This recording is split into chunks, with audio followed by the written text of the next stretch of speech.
Bang, serendah-rendahnya kontribusi pajak pada APBN kita itu 84%. Artinya bahwa serendah-rendahnya akuilah bahwa gaji abang, gaji gua dari pajak rakyat. Oke, kalau kemudian negara gagal memberikan pekerjaan pada rakyatnya, lalu rakyatnya dan kreativitasnya membangun kerja sendiri, UMKM sendiri, kalau nggak bisa dibantu, jangan dibebani. DPR bayar pajak atau tidak? Ini jawabannya. Tunjangan beras 12 juta sebulan.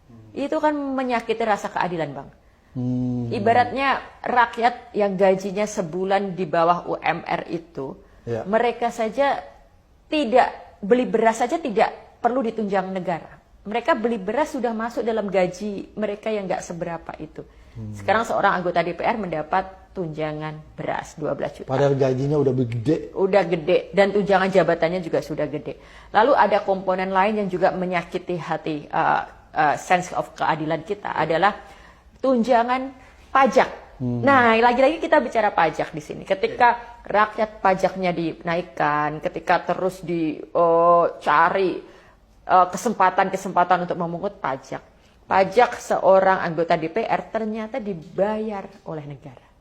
Jadi negara mengalokasikan anggaran untuk membayar pajak itu, gitu. Nah, ini kan sebuah fakta yang semakin menyakiti rasa keadilan. Sepertinya pejabat manapun tidak bisa melawan ucapan pria ini. Kalau perundingan tentang cita-cita bangsa ini harus kita lakukan, pertanyaan mendasarnya, Republik hingga hari ini hidup dengan apa? Hidup dari mana? Siapa presiden di Republik ini yang patut bangga dan mengatakan dia berhasil? Tidak ada. Republik ini hidup dari pajak rakyat kok. 82% pajak rakyat yang menghidupi kelangsungan Republik ini. Nggak ada presiden yang perlu merasa bangga. Dan pajak rakyat yang dibayarkan oleh rakyat kembali ke rakyat dalam bentuk iuran BPJS. Pendidikan juga tidak gratis. Ketika sakit dia harus berurusan bagaimana mengaktifasi BPJS-nya.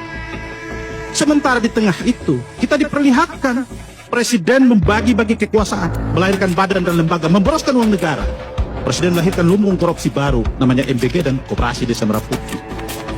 Istana sedang memperlihatkan kita bahwa negara sedang dikelola secara ugal-ugalan. Kebijakan-kebijakan politik istana itu tidak mempertimbangkan rasionalitas dan akal sehat.